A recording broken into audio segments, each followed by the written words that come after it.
The rehearsal studio at MGM was empty except for two men and a growing tension that filled the room like smoke. It was March 1960, and the production of Bells Are Ringing had been underway for 3 weeks. Dean Martin was starring opposite Judy Holliday, playing a playwright who falls in love with an answering service operator. The film required dancing, not much, but enough. And Fred Astaire had been brought in as an uncredited choreography consultant, a favor to the director Vincente Minnelli. Fred Astaire was 60 years old and had spent 55 of those years in pursuit of perfection. Every step, every gesture, every tilt of the head, all of it had to be flawless. He'd rehearsed single dance sequences for weeks. He'd worn through dozens of pairs of shoes, perfecting routines that audiences would see for mere minutes. To Fred Astaire, dance was not entertainment. It was religion, and Dean Martin was committing heresy. "Again," Fred said, his voice tight with barely controlled frustration. "From the top." Dean sighed, ran a hand through his hair, and walked back to his starting position. The routine wasn't complicated, a simple soft shoe sequence that would accompany a romantic scene. Any trained dancer could have learned it in an afternoon. Dean had been working on it for 5 days, and it still wasn't right. The music started. Dean moved through the steps. Adequate, passable, good enough for a non-dancer in a romantic comedy. He hit his marks. He stayed on rhythm. He didn't fall down.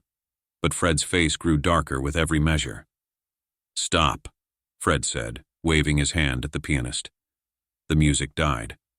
"Stop, stop, stop." Dean stopped, his expression mild, untroubled.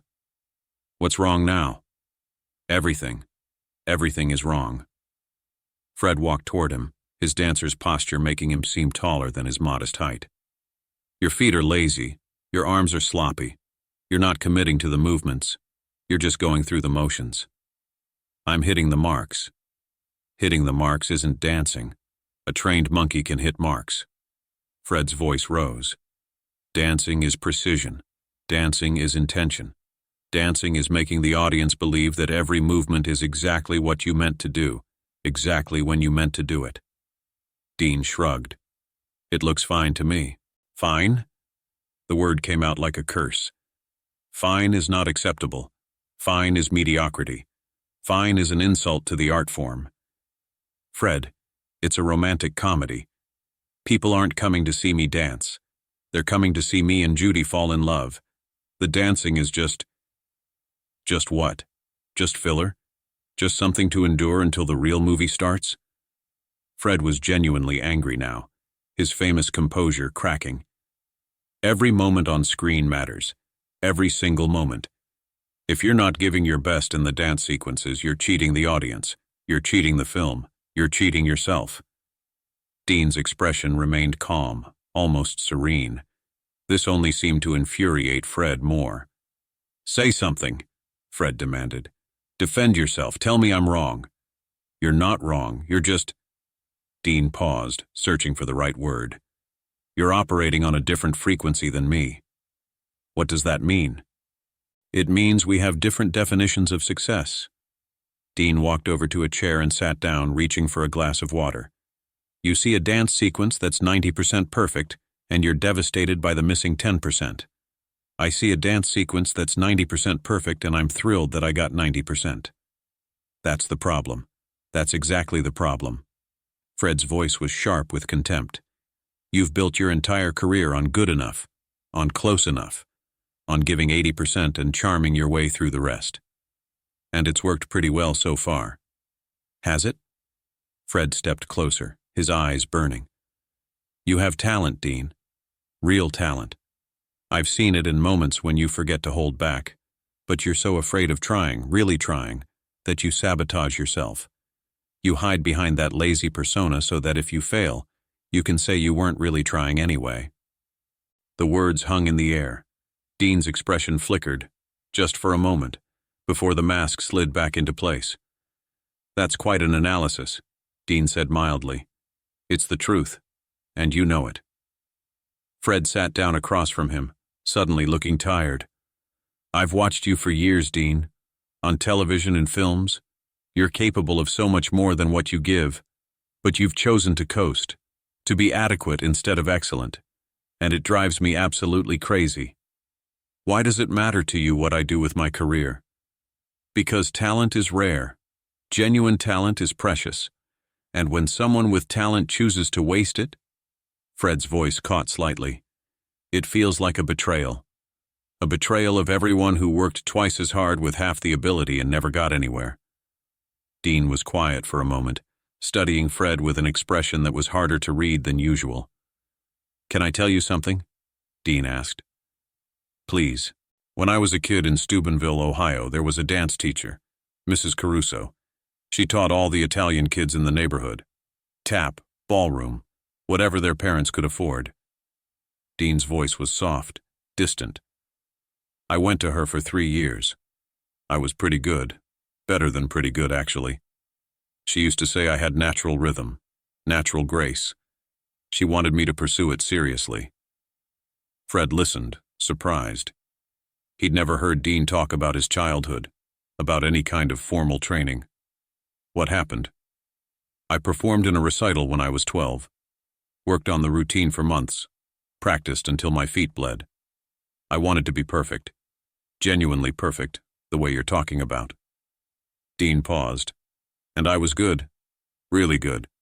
Best performance I'd ever given. And after the recital, I overheard my father talking to one of the other fathers.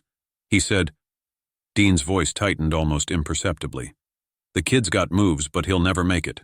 No Italian from Steubenville is going to Hollywood. He should learn a trade." Fred was silent. He wasn't being cruel. He was being realistic. That's how the world worked in 1930. You stayed in your lane. You didn't dream too big. You learned to be a barber or a steel worker or a dealer at a card game. You didn't try to be Fred Astaire. But you did make it to Hollywood. Yeah, I did.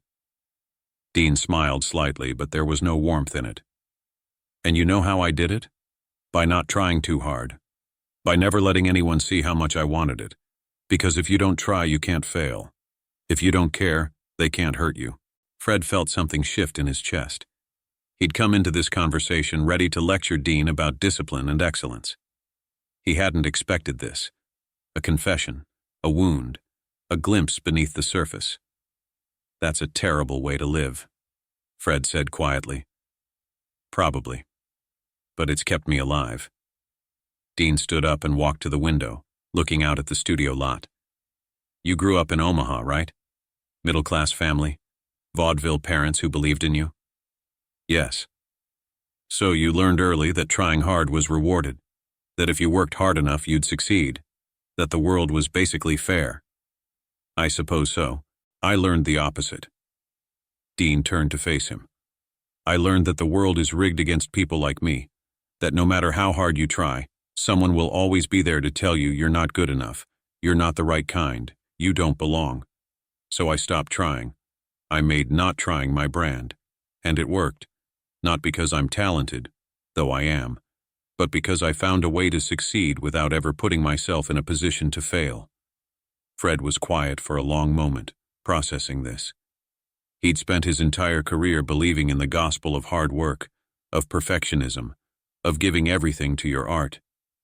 The idea that someone might choose a different path, not out of laziness, but out of self-protection, had never occurred to him. "You're telling me," Fred said slowly, "that your whole I don't care persona is a defense mechanism?" "I'm telling you that everyone's persona is a defense mechanism. Yours too." Dean's eyes met Fred's. "You think your perfectionism is about art? It's about control. If everything is perfect, nothing can hurt you. If every step is planned, nothing can go wrong. You're just as scared as I am, Fred. You just hide it differently." The words landed like a slap. Fred wanted to deny it, to defend himself, to explain that his pursuit of excellence was pure, was noble, was about the work and nothing else. But something stopped him. A flicker of recognition, a whisper of truth. He thought about the endless rehearsals, the shoes worn through, the relationships sacrificed on the altar of his art, the marriages that had struggled because he was never fully present, because his mind was always on the next routine, the next performance, the next opportunity to achieve perfection. Was that dedication? Or was it, as Dean suggested, just another form of hiding? That's not... Fred started, then stopped. I've never thought about it that way. Most people don't. It's easier to believe that our choices are pure, that we're driven by passion or principle or whatever story we tell ourselves. Dean returned to his chair. But underneath, we're all just scared kids trying not to get hurt. You found safety in perfection. I found safety in indifference. Neither one is better than the other. They're just different survival strategies. Fred sat in silence, his worldview quietly rearranging itself. He'd walked into this rehearsal determined to fix Dean Martin, to awaken him to the importance of excellence. Instead, Dean had held up a mirror and shown Fred something about himself that he'd never wanted to see. I owe you an apology, Fred said finally. Dean raised an eyebrow. For what? For assuming I understood you, for thinking that my way was the only way, for being so certain of my own righteousness that I couldn't see the person in front of me. That's very gracious, Fred, but you weren't entirely wrong. Dean smiled slightly. I do coast. I do hold back. I do give 80% when I could give 100. The difference is, I've made peace with that choice. You haven't made peace with yours. What do you mean? I mean you're still chasing something, still trying to prove something. After 55 years and more success than anyone has a right to expect, you're still in a rehearsal studio, still working yourself to exhaustion, still not satisfied. Dean's voice was gentle, not accusatory. What are you trying to prove, Fred? And to whom? The question hung in the air. Fred opened his mouth to answer, then closed it. He didn't have an answer. Or rather, he had too many answers, and none of them felt true. I don't know, he admitted. That's okay. I don't know either. I don't know why I hide, really. I just know that I do, and that it's kept me safe. Dean stood up. Maybe that's enough for one day. Enough truth for both of us. They stood in the rehearsal studio, two men who had entered as strangers and were leaving as something else. Not friends exactly, but connected. Bound by a conversation that neither of them had expected. Can we try the routine again? Fred asked. Dean laughed. After all that, you still want me to dance? I want to see something. Fred walked to the center of the floor. I want to see what happens when you try. Really try. Not for the camera, not for the audience, just for this moment, between us. Dean hesitated. The request was dangerous. It asked him to do the thing he'd spent his whole career avoiding. To be vulnerable, to risk failure, to care about the outcome. But something about the conversation had shifted something inside him. A door had opened, just a crack, and he wasn't ready to close it yet. Okay, Dean said. One time. Just for us. He walked to his starting position. The pianist looked to Fred for a cue. Fred nodded. The music began, and Dean Martin danced. Not adequately, not passably, not good enough for a non-dancer in a romantic comedy. He danced with intention, with precision, with the natural grace that Mrs. Caruso had recognized 40 years earlier in a church basement in Steubenville. He hit every mark, but more than that, he inhabited every movement. He was present in a way that Fred had never seen from him. When the routine ended, Fred was staring at him with an expression of pure astonishment. That, Fred said quietly. That's what I've been trying to get you to do for 5 days. I know. Why didn't you do it before? Dean was quiet for a moment. Because doing it means admitting that I care. And admitting that I care means accepting that I might not be good enough.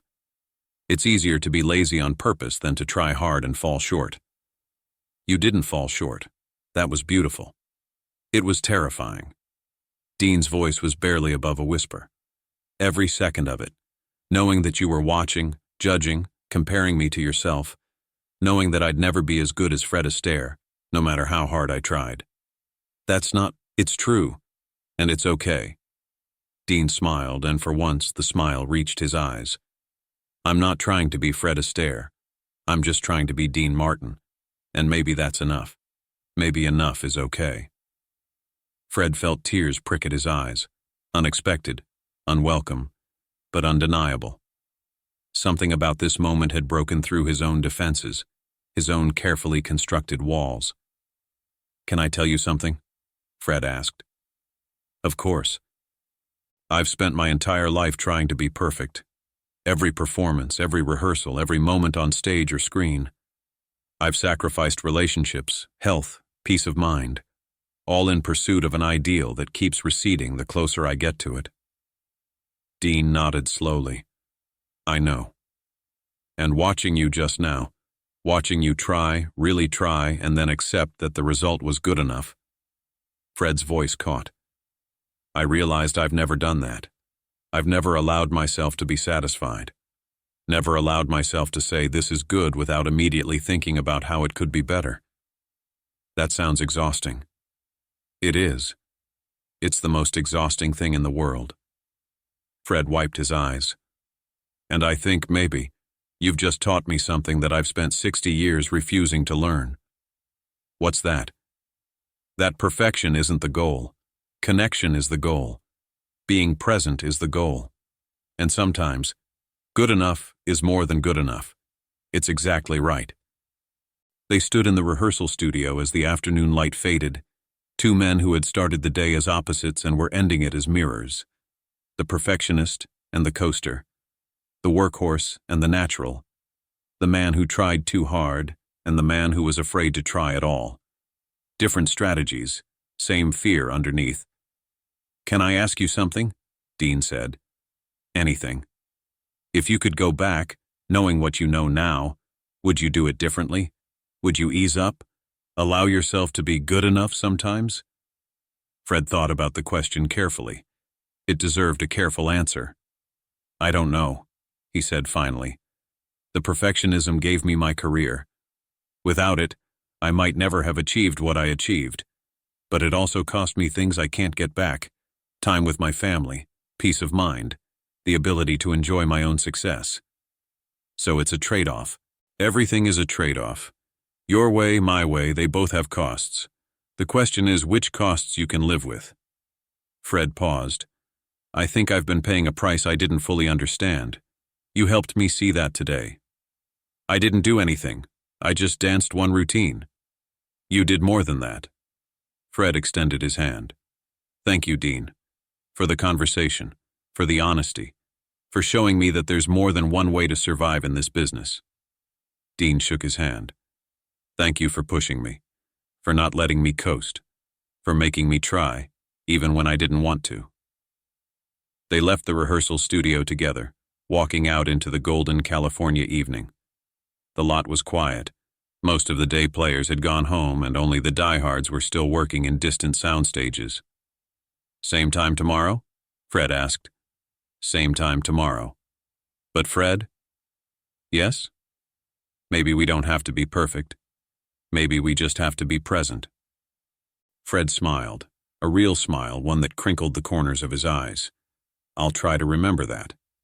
That's all any of us can do. Try." The filming of Bells Are Ringing continued for another 6 weeks. The dance sequence that had caused so much conflict turned out beautifully. Not perfect by Fred's standards, but alive. Present. Genuine. Fred Astaire and Dean Martin never became close friends. Their worlds were too different, their temperaments too opposite. But they maintained a respect for each other that lasted the rest of their lives. In 1970, Fred gave an interview about his career. The journalist asked him about the dancers he'd worked with over the years, the partners and protégés who had passed through his orbit. "What about Dean Martin?" the journalist asked. "I heard you worked with him on Bells Are Ringing." Fred was quiet for a moment, a small smile playing on his lips. "Dean Martin taught me something important," he said. "What was that?" "That there's more than one way to be excellent. I spent my whole career believing that perfection was the only goal. Dean showed me that presence is just as important, maybe more important. That being in the moment, being authentic, being willing to accept good enough, that has its own kind of perfection." That doesn't sound like the Fred Astaire philosophy. It wasn't. That's why I needed to learn it. Fred paused. We're all prisoners of our own success in a way. We find something that works and we keep doing it even when it's destroying us. Dean found a way to succeed without destroying himself. I'm not sure I ever did. The journalist pressed further, but Fred declined to elaborate. Some lessons he felt were too personal to share. Fred Astaire died in 1987 at the age of 88. He'd danced his last dance years earlier, but he'd never stopped moving, never stopped working, never stopped pursuing the excellence that had defined his life. Dean Martin outlived him by 8 years, dying on Christmas Day 1995. By then, he'd largely retreated from public life, content to watch old westerns in his den and remember a career that had brought him fame, fortune, and a loneliness that never quite went away. But those who knew both men said that something had changed after 1960. Fred became slightly less rigid, more willing to accept imperfection. Dean became slightly more present, more willing to try. A single conversation, a single afternoon, a single moment of honesty between two men who had spent their lives hiding in different ways. It wasn't much, but it was enough. And sometimes, as Dean Martin had said, enough is exactly right.